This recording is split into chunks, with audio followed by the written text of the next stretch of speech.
Target taking heat for cutting health insurance for part-time workers, saying, well, they can get it from Obamacare. It's just the latest company to do so. Now, worries the law is pitting employees against their employers. And John, you say that was the plan all along?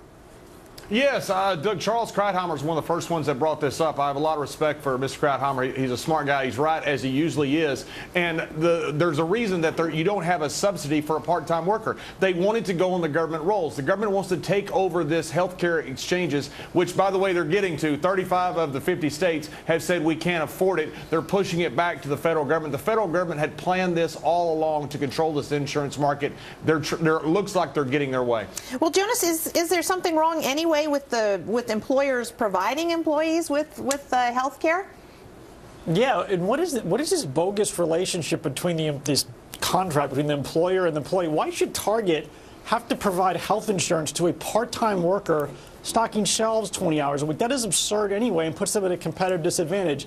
I mean, look, basically people should have to get their own health care, and those that can't afford it, the government should kick in. I mean, if it goes in that direction because of Obamacare, that's a win. This whole situation where employers have this obligation to have an HR department go shopping around for health care, like that's what they have to provide employees. No major country does that. The other countries, you either buy it yourself or you're dumped on some national health care system. So I think there's a win for Target. It's good. And they shouldn't be punished or looked down upon for not wanting to get everybody an expensive insurance plan. Well, Tracy, what do you think? Is this pitting employees against employers, Obamacare? So I love John and highly respect Charles, but I think you're both giving the government way too much credit.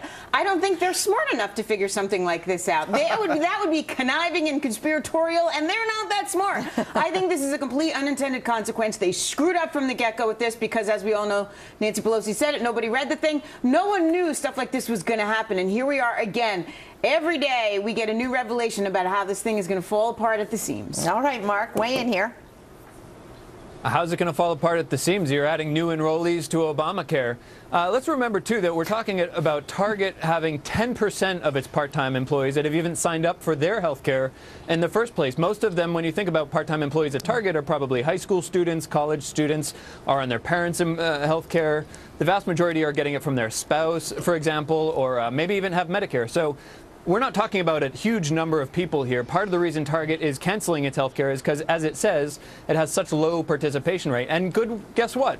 Good for America that those people that are getting bounced off their health insurance have a place where they can go get high-quality, affordable health insurance that, if they need it, is subsidized. And you know, this only in America, right? Okay. No, not only in America, in every industrialized country in the world. Mark said that they were getting more enrollees. Most of them already had insurance plans. Most of them are older people. What about this whole well, not to mention, right? Not to mention all the people that got kicked off their, you know, their health insurance plans. But you know, normally 99.9% of the time, I agree with Tracy. The government they would not be smart enough to be that nefarious to figure it out. But in this case, I think it was relatively easy. They sat there and they thought, how can we get people into our system? Well, we'll make it easy for the companies to kick them off. I think that's exactly what happened here with Target.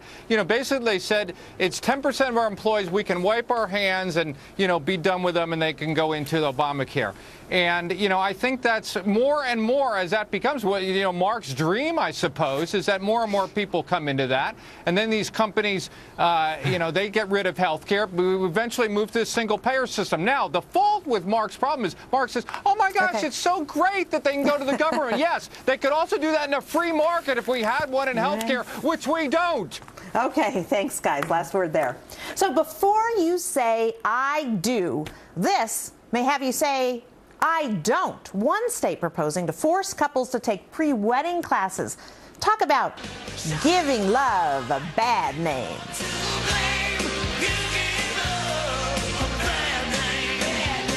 Economy, healthcare, education. What is